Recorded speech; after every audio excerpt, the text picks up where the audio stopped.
My husband promised his hidden daughter everything. I made sure she didn't get it, and I still don't know if that makes me heartless or smart. My name is Naomi Ortiz. I'm 42. I live in Newton, just outside Boston. Until 8 months ago, I was married to Christian Ortiz, logistician, spreadsheet addict, the kind of man who color-coded vacation itineraries. We were married 16 years. No kids. Not for lack of trying. Just biology being cruel. After the second miscarriage, something in our house went quiet. Not angry quiet. Just hollow. We stopped talking about nurseries. We stopped looking at baby clothes in store windows. We built a different life instead. 2 incomes. Good retirement accounts. A renovated colonial with a blue door. His parents in Memphis adored me. My job as an environmental scientist paid well. He handled the long-term investments. We were stable. Predictable. And then one night, 3 years ago, his predictability cracked. He was in the shower. His phone buzzed on the kitchen counter while I was rinsing a wine glass. I glanced at it because the preview wouldn't stop lighting up. She got into Vanderbilt. She's crying. Thank you for stepping up like this. The name on the message wasn't saved as anything suspicious. Just Maya. I assumed affair immediately. My stomach folded in on itself. I didn't open it at first. I stood there arguing with myself. But another message came through. We'll talk to Grace this weekend about the financial plan. Grace. Financial plan. I unlocked his phone. I wish I could say I hesitated longer. I didn't. The thread went back years. Transfers. Tuition funds. Your daughter deserves stability. I'll increase the monthly amount. She doesn't need to know about Naomi. Your daughter. When Christian came downstairs, towel around his waist, I was sitting at the kitchen table with his phone in front of me. He saw my face and froze. I didn't yell. I didn't throw anything. I just said, start talking. He sat across from me. I remember noticing how carefully he folded the towel edge over his knee, like he needed control over something small. Her name was Grace Barrett. She was 14 at the time. He'd met her mother, Maya Higgins, during a 6-month separation early in our marriage. I remembered that separation. We were both 30, exhausted, fighting about money and fertility and everything in between. He said he found out Maya was pregnant after we reconciled. He said he panicked. He said he didn't want to lose me. She didn't want me involved emotionally, he told me. Just financially. How generous, I said. He said he'd met Grace once when she was a toddler. After that, it was money and occasional updates. No birthdays. No school plays. Just transfers and guilt. How long? I asked. Her whole life. 14 years. 14 years of secrets while we were sitting across from fertility specialists pretending we were just unlucky.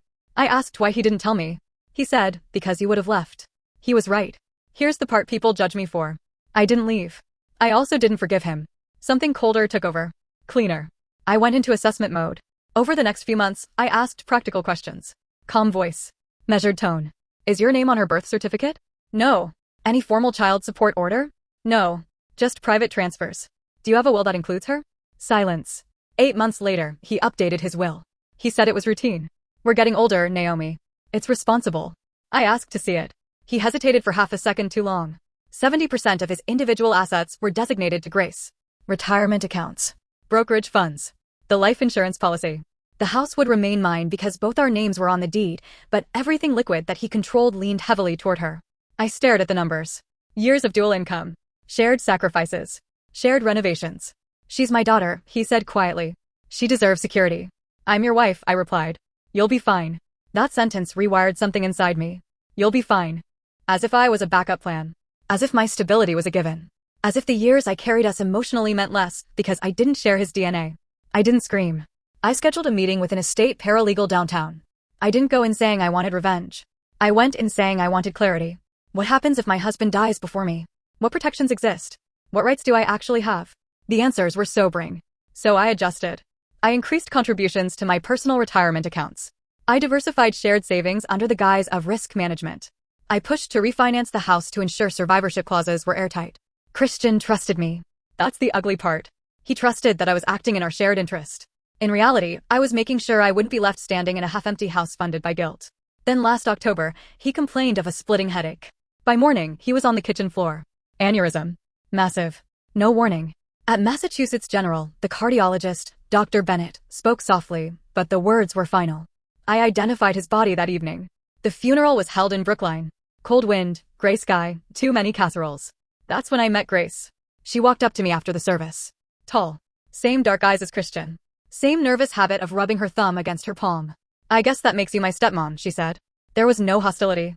Just confusion. Behind her stood Maya. Composed. Protective. A week later, the will was read. The house passed to me automatically because of the refinancing structure. Untouchable. His retirement accounts were smaller than he'd projected. Years of diversification had shifted balances. The life insurance payout wasn't as large as he'd believed because I'd adjusted coverage during a review meeting he barely paid attention to. Grace still received money. Just not everything he imagined. Maya called me 2 days later. He promised her college paid in full, she said. He said she'd never have to worry. He should have thought about that before splitting his life in two, I replied. She accused me of manipulating him, of exploiting legal technicalities. Maybe I did. Here's what I keep circling back to. Grace didn't lie to me. Grace didn't hide for 14 years. Grace didn't say, "You'll be fine." Christian did. I transferred a portion of what I inherited into a 529 plan in Grace's name. Enough for state tuition. Not private university money. That was my choice. My in-laws are divided. His mother thinks I'm practical. His father hasn't spoken to me since the will reading. Last week, Grace texted me. "I don't hate you. I just wish he'd been honest with both of us." I stared at that message for an hour. Tonight, I'm sitting alone in the house I helped build. The blue door. The quiet kitchen. His coffee mug still in the cabinet. People keep asking if I stole from a grieving teenager. Maybe I did. Or maybe I refused to be collateral damage in a secret I didn't create. Here's what I haven't told anyone. 2 days ago, I received a certified letter from a probate attorney in Louisville. Apparently, Christian had opened another small investment account I didn't know about. And Grace is contesting the distribution. So now I'm back at the beginning. Not grieving. Not furious. Just calculating. If she pushes this into court, everything becomes public, the transfers, the secrecy, the financial reshuffling. I can fight. I probably will. But tonight, I keep hearing his voice. "You'll be fine." Maybe I am. Or maybe this isn't over yet. I didn't panic when the certified letter arrived. I made coffee first. That probably says everything you need to know about me. The envelope sat on the kitchen counter for a full 10 minutes while the kettle boiled. I already knew what it was. Grace wouldn't have texted me so carefully if something wasn't coming. When I finally opened it, the language was clinical. Notice of intent to contest estate distribution. Filed on behalf of Grace Barrett. The argument was simple: undue influence, financial manipulation, strategic depletion of marital assets prior to death. In other words, me. I called the number at the bottom of the letter before I let myself think too much. The attorney's name was Owen Bryant. Louisville-based. Calm voice. Polite but firm. "We're not alleging criminal behavior, Mrs. Ortiz," he said. "But there are concerns regarding asset restructuring within the last 3 years. 3 years. Exactly the timeline." I kept my tone steady. "Are you claiming my husband was incompetent?" "No. We're asserting that the redistribution significantly altered his stated intent." Stated intent. Christian's intent had always depended on who he was talking to. I told Owen I'd have my counsel reach out. Then I hung up and stared at the wall for a long time. This is the part people think would break me. The fear of court. The possibility of public scrutiny. But here's the truth. I work in environmental compliance. I deal with audits and documentation constantly. Paper trails don't scare me. Emotion does. And this wasn't about numbers. It was about narrative. By the end of that week, I was sitting across from a probate attorney in Boston named Julian Brooks. Gray suit. Direct eyes. No small talk. He flipped through copies of our refinancing documents, retirement statements, beneficiary forms. "Everything you did was legal," he said. "The question is whether it appears retaliatory." I almost laughed. "Retaliatory against what?" I asked. "Against his daughter." There it was again. His daughter. Julian explained the likely path. Mediation first. If no agreement, probate court. Discovery phase. Financial records reviewed line by line. "Are you prepared for this to get personal?" he asked. I thought about Christian's voice the night he told me. "You'll be fine." "I've been prepared for 3 years," I said. Mediation was scheduled for late January in Louisville. I flew down alone. The conference room was beige and windowless. Grace sat beside Owen Bryant. She looked smaller than I remembered at the funeral. Nervous, but not fragile. Maya sat behind her like a quiet wall. For a moment, I saw not a legal opponent, but a teenager who had just lost her father. And then I remembered I had lost him too. Owen laid out their position calmly. Christian had expressed, verbally and in emails, his intention to fund Grace's full college education and provide substantial security. The reduction in accessible assets during the final years of his life contradicted that. Julian responded with facts. The house was jointly owned and refinanced legally. Retirement contributions were adjusted but not hidden. Insurance modifications were within marital rights. Grace didn't speak for most of it. Until she did. She looked at me directly and said, "Did you know about me?" It wasn't accusatory. It was almost hopeful. "Yes," I said. "For how long?" 3 years. Her face shifted, not anger, but something like hurt confusion. "And you didn't say anything?" "No." The room went very quiet. Maya's jaw tightened. Owen scribbled something down. Grace's voice was steady when she spoke again. Did he love me? I didn't expect that question. Not there. He felt responsible for you, I said carefully. That's not what I asked. I held her gaze. Yes, I said. In his way. Mediation stalled after that.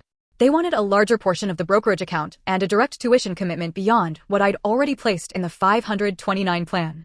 Julian advised compromise. It would avoid months of legal fees. But compromise felt like admission.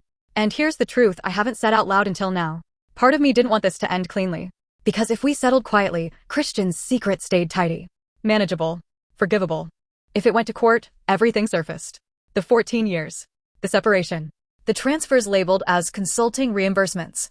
The will revisions. My restructuring. Everyone would see the full picture. Including Grace. We recessed without agreement. Outside the building, Grace caught up to me in the parking lot. I'm not trying to ruin you, she said. I believed her. I know, I replied. She hesitated. He told me you didn't want kids. That hit harder than the legal threats. I did, I said. Very much. Her eyes widened slightly. A small crack in whatever version of me she'd been told about. I just want what he promised, she said. And I just want what I built, I answered. We stood there in the cold air, two women orbiting the same man who wasn't there to explain himself. Court dates were set for spring. Discovery began. Julian warned me that text messages and financial memos would be reviewed. Context matters in probate court. Motive matters. Motive. Was my motive protection? Or punishment? Some nights I replay that kitchen conversation over and over. If Christian had said, we'll figure this out together, would I have made the same moves? If he hadn't said, you'll be fine, would I have diversified so aggressively? Grace sent one more message before the first hearing. I don't want to hate you. But it feels like you planned for him to die. I stared at that line for a long time. I didn't plan for his death. I planned for my survival. There's a difference. The first court appearance is in 6 weeks. Julian says we're on solid ground legally. But legality doesn't decide public opinion. Or family loyalty. Or how a jury of strangers might interpret quiet financial shifts made by a woman who discovered her husband had a hidden child. I keep thinking about what happens if this becomes public record. My job. His parents. The story people will tell. Cold wife. Secret daughter. Dead husband. And somewhere in that story, there will be a villain. I just don't know if it's me yet. Courtrooms are colder than you expect. Not temperature-wise. Emotionally. Everything gets flattened into exhibits and timestamps. Love becomes marital duration. Betrayal becomes non-disclosure. Grief becomes claimant impact. The first hearing was procedural. No fireworks. Just schedules, motions, polite arguments about financial intent. But discovery was brutal.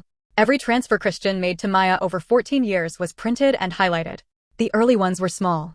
Then they grew: private school tuition, extracurricular fees, future planning contributions. There were emails too. One from 5 years ago. I'll make sure she never struggles the way Naomi and I did. Another. Naomi doesn't need to know details. It would only complicate things. Reading those in a courtroom hit differently than reading them alone in my kitchen. Grace sat 2 rows behind her attorney during the second hearing. She didn't look at me when those emails were read aloud. Then Julian presented our side. Mortgage statements showing equal payments for over a decade. Renovation invoices I personally funded. Documentation of refinancing agreements signed by both of us. And then the retirement adjustments. Julian framed them as strategic risk mitigation. Market volatility. Standard planning. Owen Bryant countered with timing. All significant restructuring occurred after Mrs. Ortiz became aware of Grace's existence. That sentence hung in the room. Because it was true.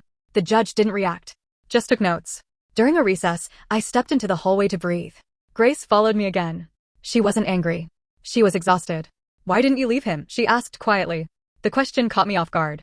Because leaving would have meant starting over at 39, I said. Because I still loved him. Because I thought I could manage it. Manage what? The damage. She nodded slowly, like she understood more than she wanted to. My mom says you punished him, she said. Your mom might be right. Grace looked down at her hands. He told me you were strong. That you didn't need much. I almost laughed at that. I needed honesty, I said. That was apparently too much. The final hearing came in late April. Both sides had spent enough in legal fees to make this feel absurd. Julian leaned toward me before proceedings started. There's room for settlement today. Think about optics. Optics. I looked across the room at Grace. She wasn't a symbol. She was a kid sitting in a blazer that didn't quite fit. When arguments concluded, the judge requested a brief recess before delivering a preliminary position. That's when something unexpected happened. Grace stood up. Not dramatically. Not angrily. She asked her attorney something quietly, then approached the bench with permission to speak. Her voice shook at first, then steadied. I don't think my dad meant for this to happen, she said. I don't think he meant to put either of us in this position. She glanced back at me. I don't want to take everything. I just don't want to feel like I was a secret that didn't matter. The courtroom went silent. And in that moment, I realized something uncomfortable. This was never about the exact dollar amount. It was about legitimacy. Christian had legitimized her privately and compartmentalized me publicly. And I had responded by protecting myself privately and refusing to legitimize her publicly. We were mirroring him. The judge encouraged mediation one last time. This time, I spoke first. I offered a revised proposal. Full in-state tuition coverage for 4 years. Access to a portion of the brokerage account upon graduation. No further claims against the estate. Confidentiality agreement to keep proceedings sealed. Julian looked surprised. Owen looked cautious. Grace looked relieved. Maya hesitated the longest. But eventually, she nodded. The settlement was signed 2 weeks later. No dramatic verdict. No crushing defeat. Just paperwork. Christian's secret stayed mostly contained. Public records sealed. I transferred the additional funds myself. When I hit confirm, I felt, not anger, not triumph, control. Grace texted me that evening. Thank you. I know this wasn't easy. I stared at her message. Then I typed back. It wasn't. We haven't spoken much since. She'll start college in the fall. Christian's parents still think I was too calculating. Caleb hasn't called in months. But here's what nobody says out loud. If I hadn't restructured those assets when I did, there would have been no leverage. No negotiation. No settlement. Just me losing everything we built and hoping guilt would count for something. I didn't take everything from her. But I didn't give her everything either. Sometimes I walk through this house and wonder what would have happened if I'd confronted Christian harder. If I'd demanded transparency instead of preparing for fallout. Maybe we would have divorced. Maybe Grace would have had a father who showed up openly. Maybe none of this would have ended in a courtroom. But he chose secrecy. I chose strategy. And strategy is what kept me standing. Grace sent one last message before orientation week. I hope someday we can talk without lawyers involved. I don't know if that will happen. I don't know if I want it to. All I know is this. He split his life into 2 halves and expected both of us to quietly accept the arrangement. I didn't. And if that makes me the villain in someone else's story, I can live with that.